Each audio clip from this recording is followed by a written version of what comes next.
I was walking down the street just the other day, thinking about you and me, and on how we play. Bonjour à tous et bienvenue dans cette première émission de Mon Avis Geek. Alors bien que le titre soit assez explicite, je vais vous dire plus en détail en quoi consistera l'émission.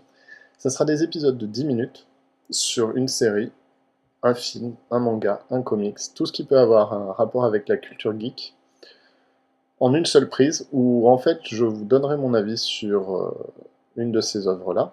Mon avis reste mon avis, il n'en vaut pas mieux qu'un autre, mais moi c'est celui que je peux vous apporter, les autres j'aurai un peu plus de mal. Donc, pour ce premier numéro, je vais vous parler de Yotsuba. Yotsuba, qu'est-ce que c'est? Yotsuba, c'est un seinen, bien que j'aime pas trop ce système de classification des mangas, c'est-à-dire qu'un seinen, normalement, pour ceux qui ne connaissent pas, c'est un manga pour adultes. Je trouve que c'est un peu bête de cloisonner une série à un public, alors que très souvent, des adultes vont lire des shonen, des mangas pour ados, ou inversement, ou des mangas pour filles ou garçons, ça n'a pas trop d'importance en fait, et même certains mangas sont assez durs à classer. Donc Yotsubato, qu'est-ce que c'est? C'est un manga tranche de vie, c'est-à-dire le, le pitch est simple, c'est l'histoire de... Alors d'abord, pour commencer, c'est un manga qui a été créé en 2003, par Kiyohiko Azuma et a été publié chez Denki Kidayo, parce qu'il faut savoir que les mangas au Japon, avant de sortir en tomes reliés comme ça, sortent dans des mensuels où en fait ils sortent par chapitre. Et tous les mois, vous achetez votre bouquin, où vous avez un chapitre par exemple de Yotsuba, un chapitre d'un autre manga, et ainsi de suite. Et tous les mois, vous recevez la suite. Enfin, vous achetez la suite.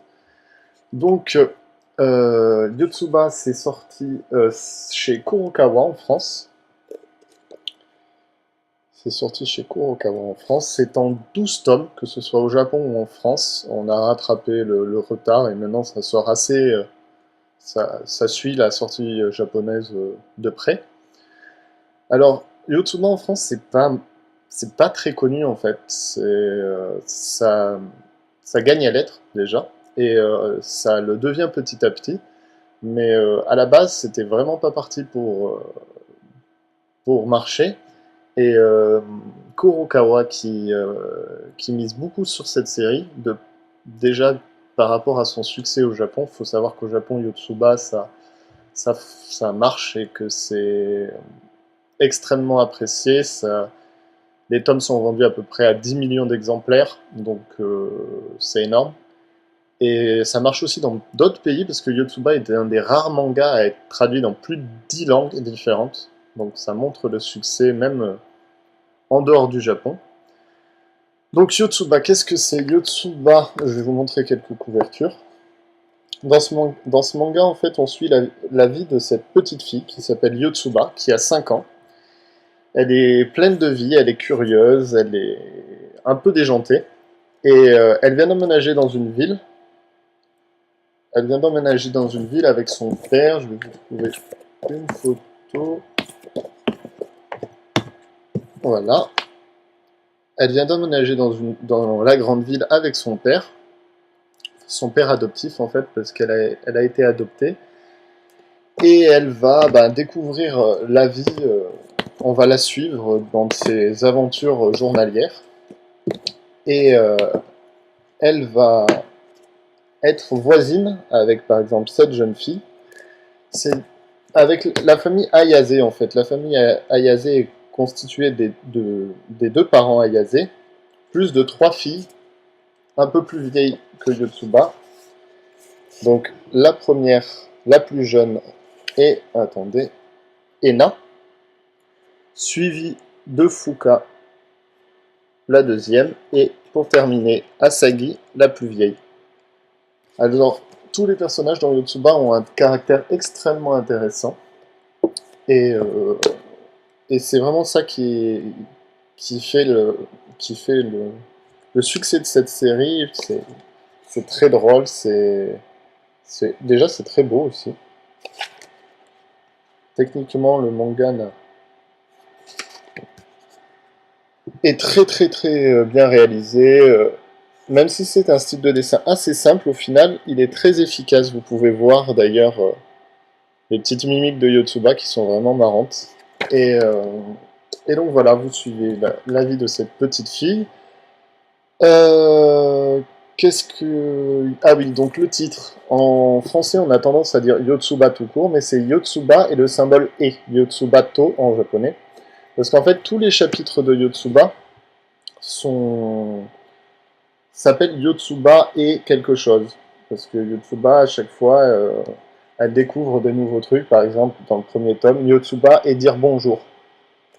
Et tous les chapitres, en fait, sont constitués comme ça, Yotsuba et quelque chose, d'où le nom. Donc voilà, Yotsuba, c'est un très bon manga, je vous remontre encore quelques visuels. C'est un très bon manga, très frais, c'est authentique. C'est de la bonne humeur à l'état pur, je veux dire, c'est vraiment le manga que vous pouvez lire à tout moment de la journée, c'est de la bonne humeur, ça se lit, c'est pas comme certains mangas, voilà, où vous allez les adorer, mais qui sont soit sombres, soit assez durs à lire, parce que c'est des histoires d'enquête, ou c'est compliqué, et ainsi de suite. Là, c'est vraiment juste du plaisir, en fait. Juste, vous ouvrez le bouquin, et puis vous lisez. C'est vraiment très efficace. Alors voilà, j'ai à peu près fait le tour. Bien sûr, si vous n'aimez pas les mangas enfin les mangas simples avec une histoire sur la vie, sans combat, sans enquête, sans quoi que ce soit d'un peu plus recherché, là c'est vraiment de l'humour. On s'attache vraiment beaucoup aux personnages. En fait, moi, avec Yotsuba, je m'attache tellement aux personnages que c'est bizarre, mais il n'y a pas cette barrière entre des personnages d'une fiction et il n'y a pas cette barrière-là, voilà. C'est limite on considère les personnages un peu comme des gens qu'on connaît, des amis, de la famille. Et c'est voilà, moi c'est ce qui fait que c'est pour ça que c'est vraiment l'un de mes coups de cœur ce manga, c'est que ça arrive ça arrive à nous provoquer ça et je trouve ça quand même fou. Ensuite, alors, je vais terminer avec quelques petites anecdotes sur ce manga-là. Donc, l'auteur, déjà, n'a pas voulu qu'il y ait d'anime, malgré le succès de son bouquin, parce qu'il considère que c'est pas adaptable, en fait, en animé, que ça rendrait pas bien. Il considère que c'est un manga, un point, c'est tout. Ensuite, il y a un autre personnage, bon, là, je ne saurais pas vous le retrouver dans les tomes. Il y a un autre personnage qui semble anodin, mais qui a eu un succès fou et qui est devenu une icône publicitaire. Donc c'est Cartox, c'est une sorte de projet scolaire qu'ont fait qu'a fait la petite Ena. Et en fait, c'est devenu une icône au Japon, et même ailleurs d'ailleurs. Et beaucoup de photographes s'amusent à faire des photos de Cartox un peu partout, je vous mettrai sûrement des images quelque part par là. Et des photographes s'amusent à le modifier ou ou à le mettre dans des situations un peu étranges ou pas d'ailleurs, dans un champ ou ainsi de suite. Une autre anecdote, c'est que Yotsuba, pour certains d'entre vous qui connaîtraient le site 4chan, qui est un forum anonyme anglophone, qui est un réseau en fait d'image board, un partage d'images en fait consacré à des discussions sur les animés, des mangas et l'ensemble de la culture japonaise. Il faut savoir que donc 4chan, ce site-là, qui signifie Yotsuba Channel du japonais, et qui signifie du coup la chaîne des quatre feuilles, a pris comme mascotte Yotsuba, justement, par rapport au rapprochement, parce que Yotsuba, c'est le trèfle à quatre feuilles. A pris donc Yotsuba comme mascotte. Par exemple, si vous tombez sur une page d'erreur, vous aurez le Yotsuba en dessin, et ainsi de suite, ou la mascotte en haut du site, et ainsi de suite. voilà, je pense vous avoir tout dit. Vous pouvez donc, si vous avez aimé, liker la page sur Facebook. Un icône, ça apparaîtra quelque part par ici. Me suivre sur Twitter ou alors vous abonner à la page. Voilà, donc bonne journée et la prochaine fois on parlera comics.